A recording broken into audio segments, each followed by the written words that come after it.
Salam hər kəsə. Bu videoda Yonca mobil tətbiqinin istinad kodu funksiyası haqqında və onun istifadəsi haqqında məlumat vermək istəyirəm. İlk növbədə onu qeyd edeyim ki, hər istifadəçiyə aid unikal istinad kodu mövcuddur və bu istinad kodunu tapmaq üçün artıq hesaba giriş etdikdən sonra daha çox bölməsindən istinad kodu bölməsinə daxil oluruq və burada sizin istinad kodunuzu tətbiq edən daxil olunmuş istifadəçilərin sayını bu hissədə göstərir, abunə sayı bölməsində. Qazanılan bonus bu fermerlər üçün olan bir funksionallıqdır. Daimi əməkdaşları üçün bu istifadə olunmur və istinad kodunuz aşağıda qeyd olunur. Əgər kiməsə göndərmək istəyirsinizsə, kopyala düyməsini basırsınız və müvafiq formada həmin şəxsə göndərirsiniz.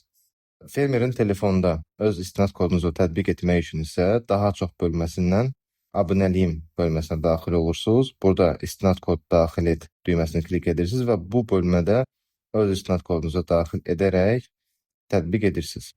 Əlavə olaraq qeyd edeyim ki, istinad kodunu fermerin telefonunda yalnız giriş etdikdən sonra deyil, həmçinin daxil olan zamanda ekrana pəncərə gəlir və oradan daxil etmək olur.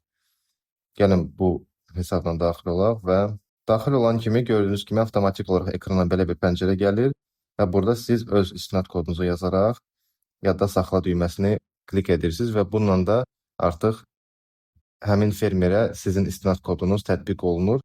Artıq bundan sonra abunəliyim hissəsində olan istinad kod daxili düyməsi görünməz olur. Çünki hər bir fermerə hər hansı bir istinad kodunu tətbiq etmək mümkündür. Sağ olun.